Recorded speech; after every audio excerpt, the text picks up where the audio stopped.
तो भागवत प्रेमियों, आज आपको इस वीडियो में बताएंगे नारद ऋषि की कथा कि नारद ऋषि कैसे माया के जाल में फंसे।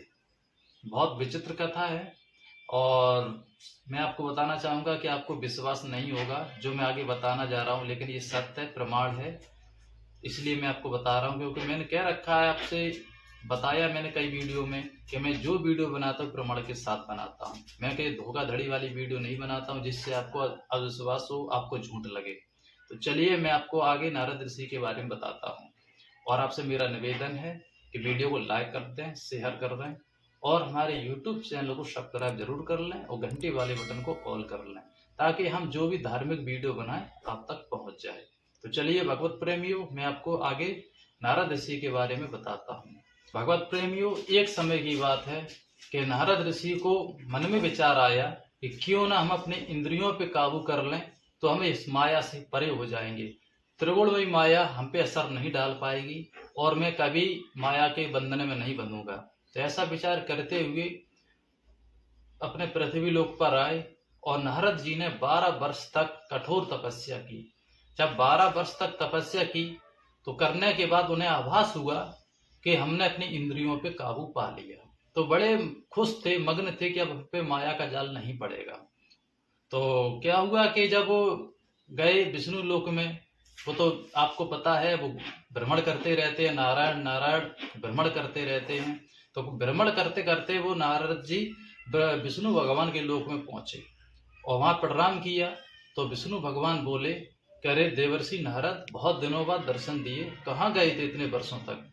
तो नारद जी बोले कि प्रभु, मैंने अपनी इंद्रियों पे काबू पाने के लिए 12 वर्ष तक तप किया है और अब मुझे पूर्ण विश्वास हो गया है अपने आप पर कि मैंने अपनी इंद्रियों को काबू में कर लिया है, अब मैं माया के जाल में नहीं फंसूंगा। जब ये बात भगवान विष्णु ने सुनी तो बड़े चिंतित हुए तो उन्होंने कहा कि अगर ऐसे ही सब मनुष्य अपनी इंद्रियों पे काबू करने लगेंगे तो सृष्टि का तो विनाश हो जाएगा, यानी कि फिर कोई संसार मतलब उत्पत्ति होगी नहीं, न पशुओं की, न मनुष्यों की, न देवताओं, किसी की नहीं होगी। सब अपनी इंद्रियों पे काबू पा लेंगे, फिर ये काम वासना नष्ट हो जाएगी, फिर संतान उत्पत्ति है, जो कुछ भी है, जितनी भी योनि है, सब समाप्त हो जाएंगे। और इधर क्या है, नारद ऋषि को बड़े मग्न थे। तो विष्णु भगवान ने सोचा इन्हें अभिमान भी हो गया, इसलिए इनका अभिमान भी तोड़ना चाहिए। तो उन्होंने कहा कि चलो ऋषिवर, हम दोनों भ्रमण के लिए चलते हैं। उन्होंने, प्रभु आपकी इच्छा, चलिए। गए तो एक बढ़िया सुंदर सरोवर देखा, घूमते घूमते पहुंचे सुंदर सरोवर पे, दोनों लोग प्रकट हुए। तो उन्होंने कहा कि ऋषिवर आप रुको, मैं पानी पी कर आता हूँ, मुझे बहुत प्यास लगी है। तो नारद जी बोले, अरे प्रभु, जब मैं हूँ तो आपको क्या आवश्यकता है इस सरोवर में जाने के अंदर? मैं खुद जल लेके आपके लिए आता हूँ और आप जल को पियो। तो विष्णु भगवान बोले कि ऋषिवर जैसी आपकी इच्छा। तो ऋषिवर गए तो विष्णु भगवान ने कहा कि ऋषिवर सुनो।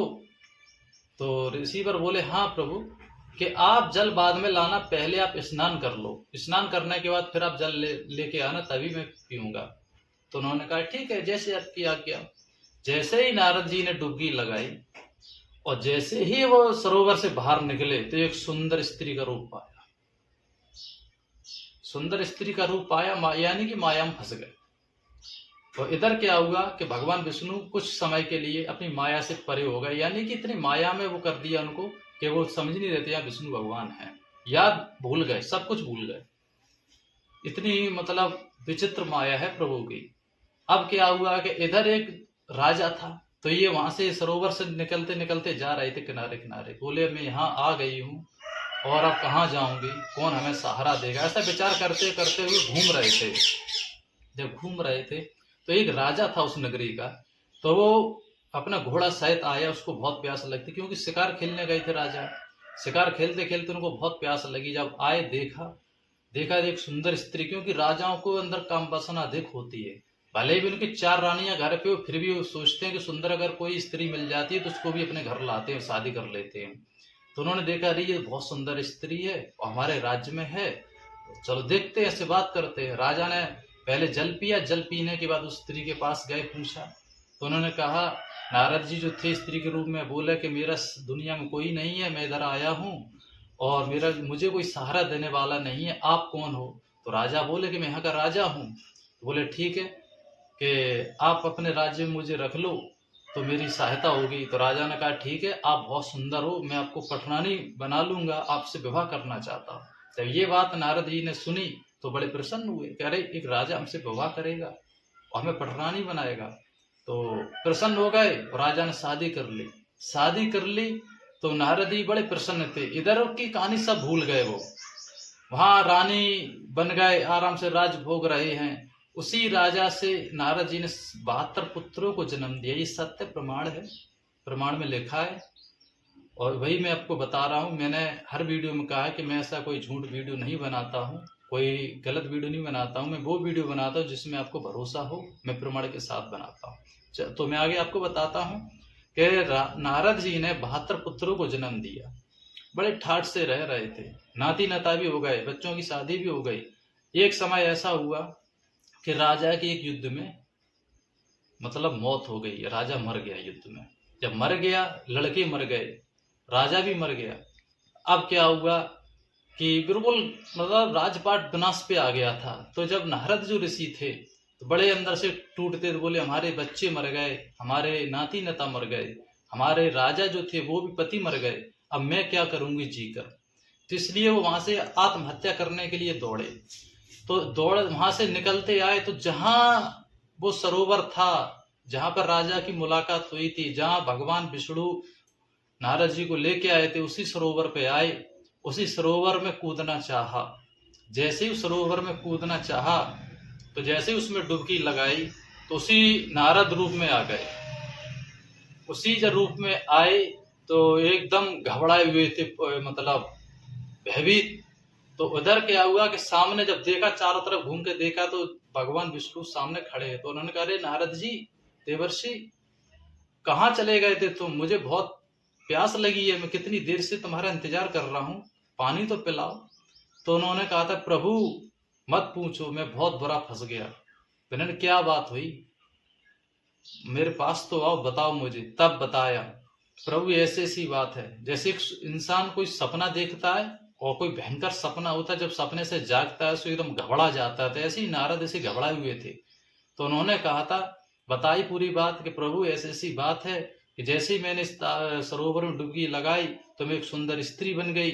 ऐसे उसके बाद एक राजा आया, उससे मेरा विवाह हुआ और मुझे 72 संतान उत्पत्ति हुई मेरे से। राजा, हम दोनों ने शादी की और एक समय ऐसा आया कि युद्ध लग गया, हमारे सभी बच्चे मारे गए, हमारा राजा जो था वो मारा गया। तो मैं इतनी भयभीत थी तो अपनी आत्महत्या करने के लिए इस सरोवर में डुबकी लगाई। जब इस सरोवर में डुबकी लगाई तो मैं उसके बाद प्रभु आपको पता ही है कि मैं यहाँ आई, सामने आपने देखा। तो भगवान विष्णु ने जैसा पूरी बात जो नारद जी के मुंह से सुनी तो वो मुस्कुराए, हंसे, बोले नारद जी आप तो कहते थे हमने अपनी इंद्रियों पे काबू पा लिया और आप कह रहे हो कि मैंने 72 पुत्रों को जन्म दिया, तो आप कहाँ से माया से बचे और कहाँ आपने अपनी इंद्रियों को काबू में किया। तो कहने का भाव यह है भगवत प्रेमियों कि कोई अपनी इंद्रियों पे काबू नहीं पा सकता और ना ही कोई इस माया से बच सकता है। अगर आपको इंद्रियों पे काबू पाना है और इस माया से बचना है तो सिर्फ एक ही उपाय है, भगवान की भक्ति, वैराग और कठिन तप योग, यानी कि तपस्या। आप तपस्या करो, भगवान की भक्ति करो, भगवान का गुणगान करो, कीर्तन करो, तभी आप इस माया से मुक्त हो सकते हो, आपकी इंद्रियां काबू होंगी। अन्यथा कोई भी दूसरा ऐसा साधन नहीं है जिससे आप अपनी इंद्रियों को काबू कर सको और इस माया से बच सको। तो ये थी नारद जी की कथा जो मैंने आपको सुनाई है। अगर अच्छी लगी हो तो लाइक करते हैं, शेयर करते हैं। जय श्री कृष्ण।